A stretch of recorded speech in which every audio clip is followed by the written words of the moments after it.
Relakan saja ini, bahwa semua yang terbaik.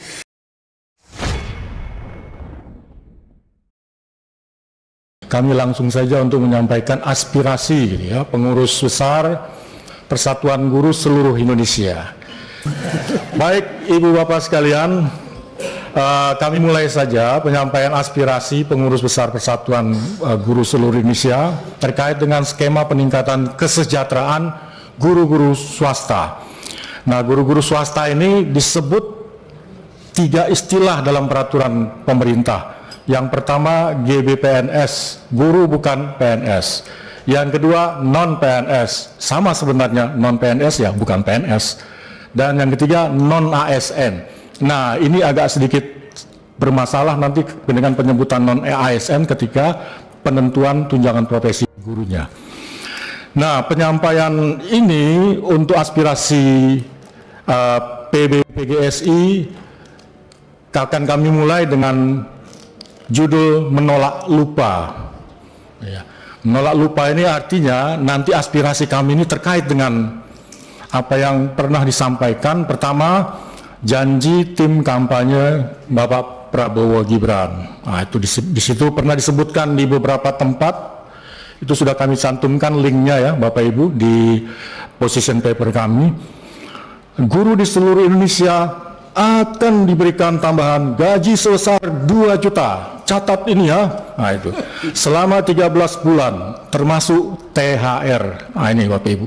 Ini di linknya silahkan dicek di channel-channel YouTube resmi ya, terverifikasi, Detikcom atau mungkin juga media online dan beberapa channel YouTube.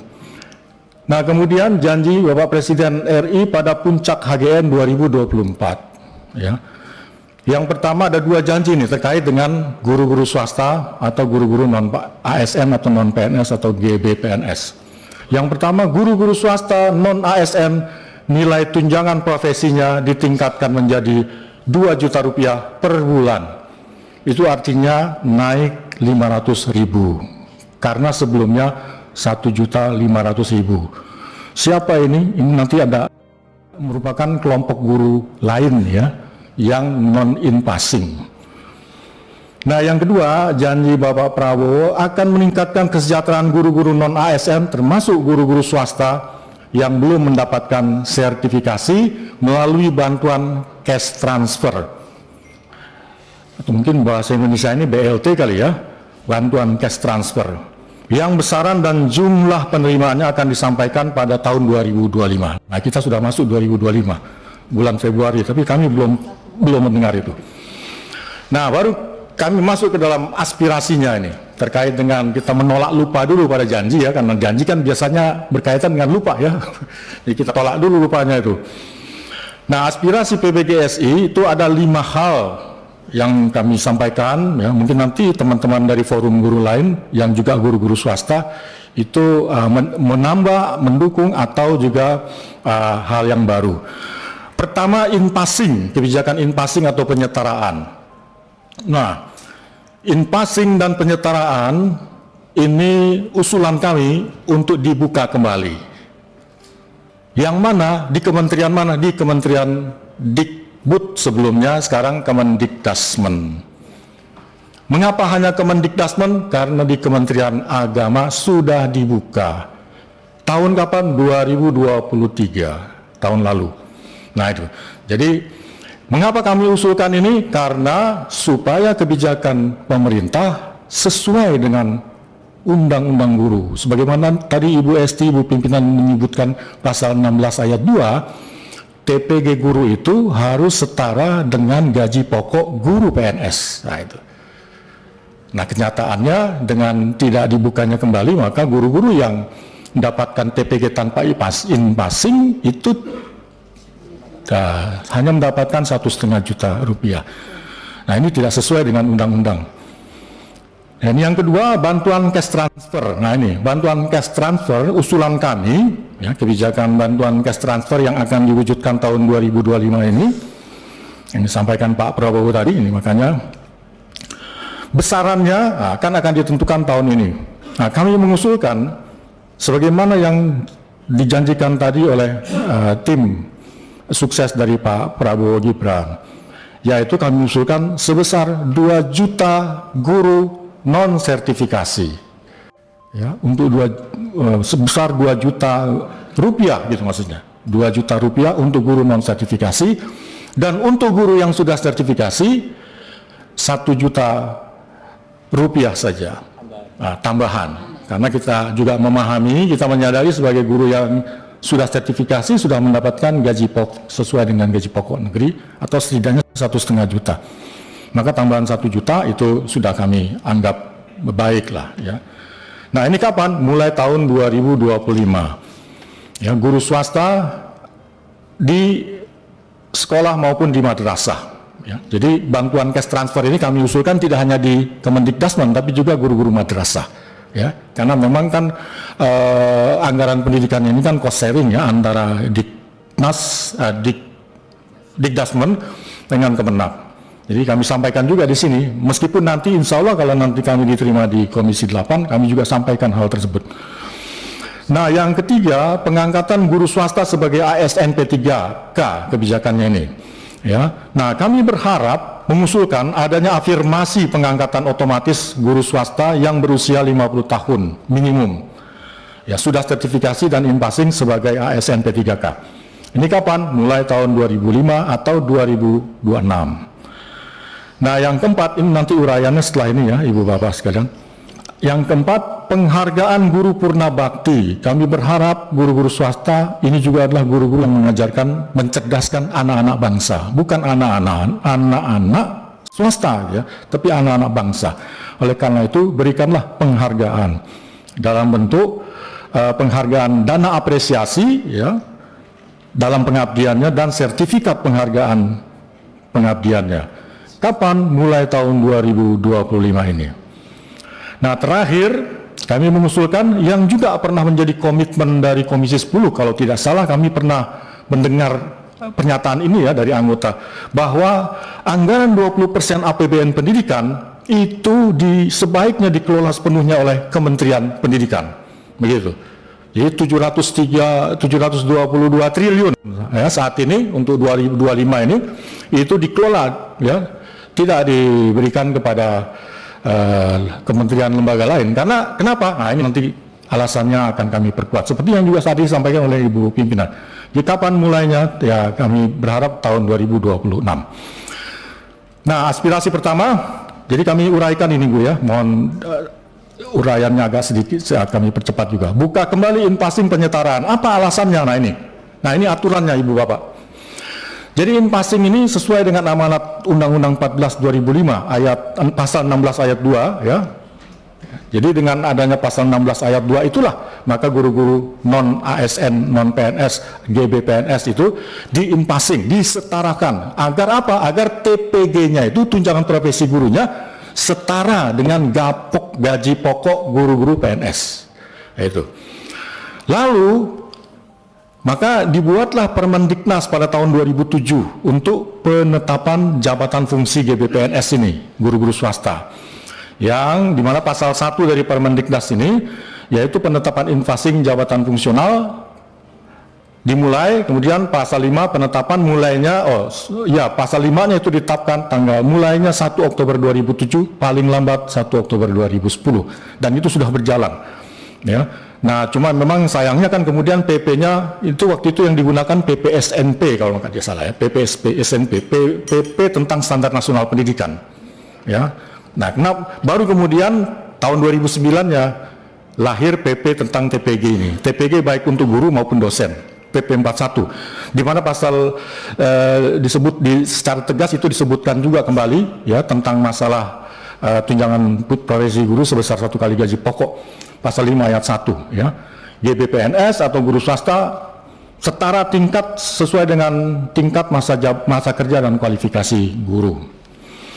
Nah, itu berjalan setelah itu dari tahun 2007 sampai 2019. Ini kami blok merah ini ya. Tidak ada hubungannya dengan partai ini Bapak ya. Ini berkaitan kami kecewa dan sedikit marah gitu. Kenapa? muncul surat edaran Dirjen GTK Kemendikbud nomor berapa 5229 dan seterusnya, isinya kesetaraan ditutup permanen. Mulai kapan? 30 Juli 2019. Selanjutnya akan menggunakan ketentuan baru. Jadi ditutup itu, tidak ada lagi gapok guru. Nah, kita tunggu-tunggu apa ketentuan baru ini. Ternyata keluarlah Persesjen, Peraturan Sekretaris Jenderal Kemendikbud dari tahun 2020 sampai tahun kemarin 2024. Apa isinya? Intinya TPG guru besarannya ada 2 kelompok. Nah, ini. Kelompok yang pertama adalah kelompok yang yang berdasarkan SK Inpassing, yang sudah diinpassing. Besarannya berapa? Disesuaikan dengan daftar gapok guru PNS. Ada yang golongan 3A 2,7, sekarang 2,7 naik ya, 8% kan kemarin, sampai maksimum guru-guru inpassing itu maksimum cuma 4A. Dan hanya sekali seumur hidup profesinya, tidak pernah naik-naik. Nah itu, ini yang kami minta menjadi perhatian teman-teman Bapak Ibu di Komisi 10 ini, bahwa inpassing itu iya naik, tapi naiknya itu hanya sekali seumur hidup profesinya, itu ya. Nah ini Ibu Bapak sekalian. Yang kedua, kelompok kedua adalah yang non-inpassing, besarannya hanya satu, pengertian hanya ini dikaitkan dengan yang pertama ya. Meskipun alhamdulillah ada pendapatan tambahan ya Pak Habib ya, tapi 1,5 juta saja. Sampai kapan? Sampai sekarang gitu ya. Itu yang nanti dijanjikan oleh Pak Presiden akan ditambah 500.000 mulai tahun ini. Nah kalau ditambahkan 500.000, nah ini kami tambah, ini mulai. Ini apa-apa fakta-fakta yang ada di seputar kebijakan inpassing penyetaraan. Pertama faktanya, inpassing adalah hak karena amanat undang-undang. Tidak boleh tidak kita hapuskan, itu hak guru swasta sesuai dengan amanat. Yang kedua faktanya, inpassing ini menambah kesejahteraan signifikan bagi guru swasta. Ya, dari 300.000, 500.000 yang sudah dapat menjadi guru tetap, di inpassing, TPG lalu di inpassing, dia naik tambahan 2 juta lebih sampai 3 juta. Nah ini, itu kan luar biasa. Jadi dengan inpassing ini kesejahteraan guru terangkat. Nah meskipun, nah ini catatannya, inpassing hanya sekali dalam seumur hidup profesi guru tersebut. Fakta yang ketiga, penghentian inpassing tahun 2019 tadi, ya, itu kami nilai ini merupakan fakta, itu merupakan penghilangan hak guru. Yang kedua, tidak sejalan dengan Undang-Undang 14 2005. Apakah dibiarkan begitu saja? Selama ini Komisi 10 DPR ya, dari 2019 maksud saya ya. Nah yang sekarang jangan gitu loh maksud saya gitu kan, maksud kami begitu.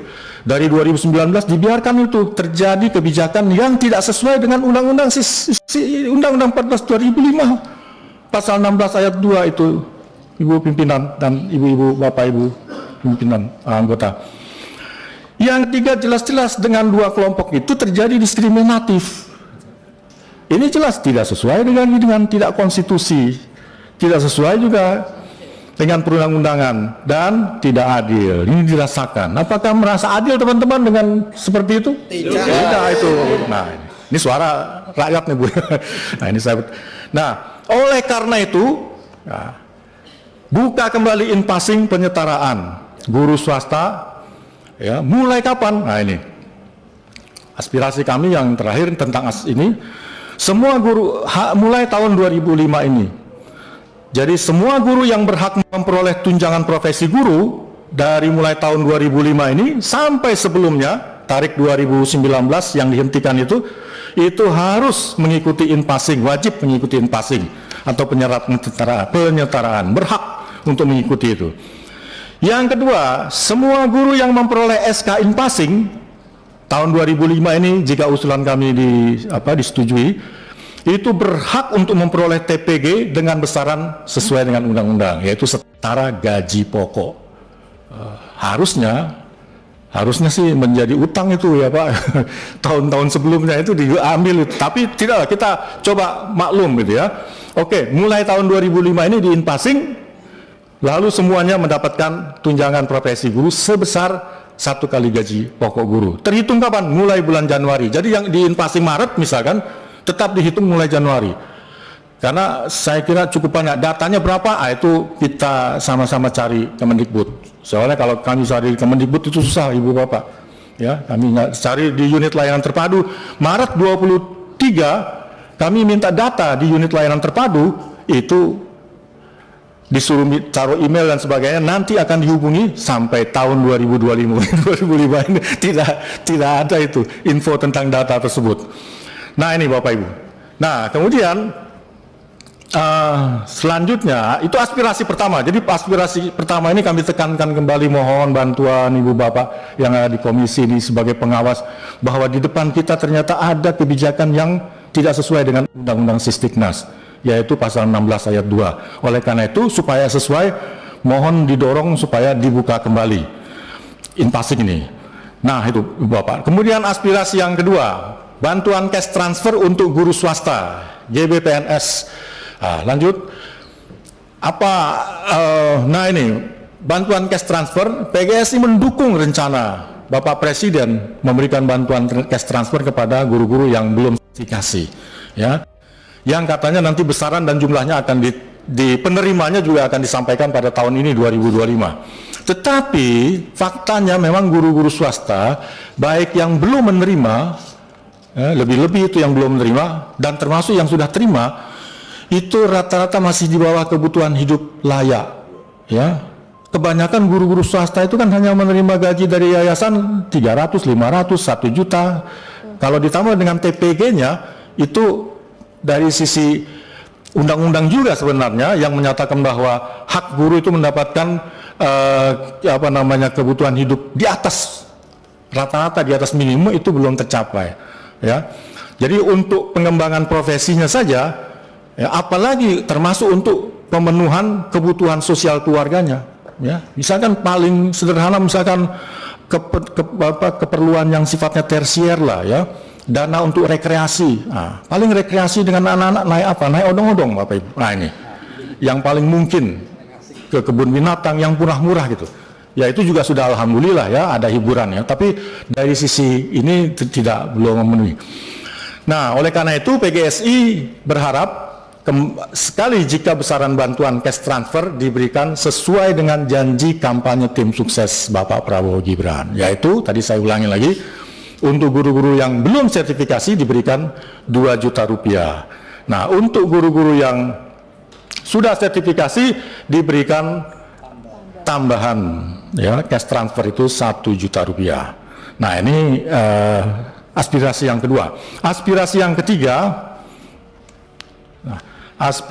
ketiga, adalah afirmasi pengangkatan otomatis guru swasta, ya. Nah, kami tidak berlebihan lah. Kami hanya meminta guru-guru yang sudah mengabdi belasan puluhan tahun lah, yang usianya sekarang sudah 50 tahun, sudah sertifikasi, sudah in-passing, ya. Nah, ini sertifikasi in-passing itu adalah seleksi sebenarnya, seleksi negara, pengakuan beliau itu adalah profesional. Nah, itu. Jadi kita berharap begitu, dengan seleksi, sertifikasi, dan in-passing, guru-guru ini sebenarnya sudah berhak secara otomatis diangkat sebagai ASN meskipun berstatus P3K saja, ya, dan ditempatkan di sekolah asalnya. Nah, ini kan Pak Menteri sekarang sudah membuat kebijakan, ya Pak, ya. Iya toh, bahwa guru-guru swasta sekarang boleh yang diangkat P3K untuk ngajar di sekolah asalnya. Ini berarti, ya, teman yayasan Pak Habib juga aman ini, guru-gurunya tidak keluar gitu kemana-mana gitu kan. Nah, saya kira ini hal yang sangat penting, kita apresiasi itu, ya Pak Menteri. Nah, aspirasi yang keempat adalah penghargaan pemerintah terhadap guru swasta yang memasuki masa purna bakti. Ini aspirasi guru-guru swasta itu. Begitu, ya Ibu Bapak, ya teman-teman di daerah, isinya seperti itu. Tolong yang pensiun 60 tahun, ya, yang PNS saja. Nih, kami di Jakarta, Bu, saya lulus, saya pensiunan dari sekolah menengah, sekolah SMU unggulan, SMU negeri unggulan Ahmad Tamrin di Jakarta saya ini ya. Terakhir saya pensiun di sana, Jakarta Timur. Jadi ibu bapak yang mau studi banding ya silahkan undang saya nanti ya diskusi soal SMU negeri unggulan, karena kan pemerintah sedang ingin membuat itu. Nah, berapa di Jakarta? 18 juta penghasilan saya, Ibu. Tapi begitu pensiun 3.700.000. Nah, 18 juta dari mana itu, Pak ya? Gaji saya dengan 35 tahun itu sekitar 5 juta terakhir. Di DKI itu tunjangan kinerja daerah itu antara 3 juta sampai 8 juta, Ibu Bapak. Nah, saya kebetulan sudah termasuk senior, jadi mendapatkan tunjangan 8 juta gitu ya. Sehingga ya sekitar itu 18 juta saya dapat. Tapi begitu pensiun 3,7 juta. Nah, alhamdulillah masih ada, Pak. Tapi teman-teman guru swasta lebih-lebih tidak ada sama sekali. Paling yayasan hanya memberikan pesangon sedikit ya, dan ucapan terima kasih. Itu juga sudah alhamdulillah, terima kasih ada ya. Tapi kita berharap bisa hidupnya ada modal lah untuk ini. Nah, itulah kita berharap Pak pemerintah ini memberikan itu. Dan terakhir Ibu Bapak sekalian, APBN pendidikan aspirasi terakhir yang kelima ini kami sadar betul usulan-usulan kami ini kalau nggak ada usulan yang kelima ini repot juga ini ya, nggak ada uangnya gitu misalkan. Ya toh, oleh karena itu kami usulkan dan kami yakin seyakin-yakinnya 722 juta itu anggaran yang memungkinkan bahwa APBN pendidikan agar diserahkan sepenuhnya kepada Kementerian Pendidikan. Saya kira ini sejalan juga dengan semangat teman-teman Komisi 10 ya. Tidak disalurkan kepada kementerian dan lembaga lain gitu loh. Agar jelas akuntabilitasnya 20%. APBN pengelolaan pendidikan dalam rangka mewujudkan, nah ini, penyelenggaraan satu sistem pendidikan nasional, Sekarang bagaimana kita meminta pertanggungjawabkan departemen lain kalau PISA rendah gitu kan? Ya toh, departemen PU yang di APBN pendidikan sekarang ini cukup tinggi dan departemen lain ya, ujung-ujungnya yang disalahkan adalah kementerian yang berada di bawah Kementerian Dikdas begitu. Nah, sementara yang menggunakan anggaran pendidikan kementerian-kementerian lain juga ikut, meskipun di sana ada pendidikan kedinasan, tapi kan nggak menjadi bagian daripada akuntabilitas dari dana pendidikan itu. Nah, itulah Bapak Ibu. Nah, terakhir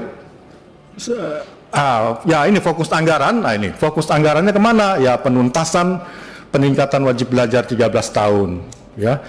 Kalau perlu, kalau nggak salah saya pernah juga baca negara Kuba itu sudah university for all gitu ya. Jadi bukan lagi education for all, tapi university, sudah naik ke tingkat universitas. Kita masih 13 tahun SLTA. Nah, perbaikan pada 6 tantangan pendidikan yaitu rendahnya skor PISA, indikator Human Capital Index, rata-rata lama sekolah, kompetensi dan kesejahteraan guru, lalu partisipasi PAUD, yang dimana PAUD ini menjadi penting Ibu Bapak, karena mereka lah yang nanti akan menjadi anak-anak yang mengisi Indonesia Emas tahun 2045. Ya, kalau 2045 Pak Habib saya yang usianya sudah 60-an lebih, itu cuma usia 80 tahun kan, 20 tahun lagi. Teman-teman yang 40 tahun, usia nanti 60 tahun. Jadi hanya bisa dinikmati oleh teman-teman generasi yang usianya ya 30-an sekarang ini ya. Pada saat 2045 mereka usianya 50 tahun. Nah, anak-anak PAUD yang sekarang ini ya usianya sekitar ya antara 4 sampai 6 tahun. Nah, itulah mereka yang mengisi Indonesia Emas itu. Nah, mereka adalah generasi 25 tahunan. Saya kira itu saja Ibu Bapak yang kami hormati. Saya sedikit ada tambahan juga di dalam beberapa poin yang kami sampaikan ya, di dalam position paper kami sudah kami sampaikan. Saya kira itu nanti sambil berjalan saja, tapi poin pentingnya 5 poin penting ini yang kami sampaikan. Tapi terlebih lagi kalau diperas lagi, satu itu yang paling utama, yaitu in passing dibuka dulu. Nah, itu baru kemudian nanti ada tunjangan profesi dan sebagainya. Saya kira itu saja. Mudah-mudahan ini menjadi bahan yang diperhatikan oleh Komisi 10 Dewan PR untuk diperjuangkan. Terima kasih. Billahi taufiq wal hidayah. Assalamualaikum warahmatullahi wabarakatuh. Hadapi dengan senyuman semua yang terjadi biar terjadi, hadapi dengan tenang jiwa, semua kan baik-baik saja. Bila ketetapan Tuhan sudah ditetapkan, tetaplah sudah. Tak ada yang bisa merubah dan takkan bisa berubah. Refnya juga enggak? Relakanlah saja ini, bahwa semua yang terbaik untuk kita semua. Menyerahlah untuk menang. Untuk guru-guru honorer seluruh Indonesia dan guru-guru swasta, guru-guru semuanya bersabar, semoga Indonesia tambah kaya dan guru-guru tambah sejahtera.